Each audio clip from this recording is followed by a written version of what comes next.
महाशिवरात्री 2024 भोलेनाथाची पूजा करताना तुमच्याकडून तर ही चूक होत नाही ना.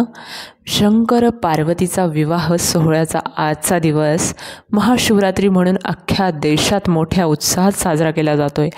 पण शंकराची पूजा करताना अनेकांकडून या चुका होतात. यामुळे त्यांना पूजेचे फळ मिळत नाही. यामुळे आज मी तुम्हाला या चुकांबद्दल सांगणार आहे. शिवभक्तांचा सर्वात मोठा सण म्हणजे महाशिवरात्री. या दिवशी भगवान शंकर आणि माता पार्वती यांचा विवाह झाला होता. देशभरात आजचा दिवस मोठ्या उत्साहात साजरा केला जातो. भोलेनाथाच्या मंदिरात पूजा अर्चेसाठी शिवभक्तांनी एकच गर्दी केली आहे. पण ही पूजा अर्चा करताना काही गोष्टींची विशेष काळजी घ्यायला हवी, अन्यथा तुमच्या पूजेचं फळ मिळत नाही. कारण अनेक भक्तांकडून या चुका होतात. प्रेम, शक्ती आणि एकात्मतेचं मूर्तिमंत रूप म्हणून शिव आणि शक्ती यांची पूजा केली जाते. म्हणून ही पूजा करताना चुकूनही या गोष्टी करू नका आणि या गोष्टींची काळजी घ्या. तर महाशिवरात्रीच्या पूजेत काय करावे या दिवशी आणि काय करू नये याची आपण माहिती घेऊयात. तर महाशिवरात्रीच्या दिवशी दिवसभर झोपून राहू नका.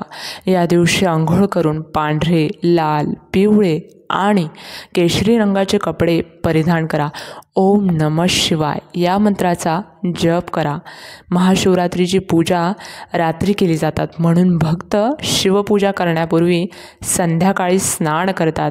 शिवाच्या पूजेमध्ये दूध, धतुऱ्याची फुले, बेलपत्र, चंदनाची पेस्ट, दही, मध, तूप आणि साखर यांचा प्रसाद दिला जातो.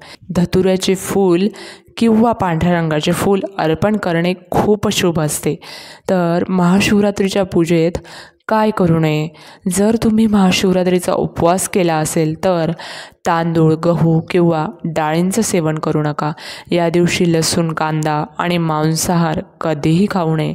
शिवलिंगावर नारळ जल अर्पण करण्याचा सल्ला दिला जात नाही, त्यामुळे शिवलिंगावर नारळ जल अर्पण करू नये. कमळ आणि लाल रंगाची फुलं अर्पण करू नका. शंखातून पाणी अर्पण करू नये. लोखंडी किंवा स्टीलच्या भांड्याने अभिषेक करू नका. हिरव्या रंगाचे कपडे परिधान करून पूजा करणे शुभ मानले जाते. काळे वस्त्र परिधान करून शिवाची पूजा करू नये.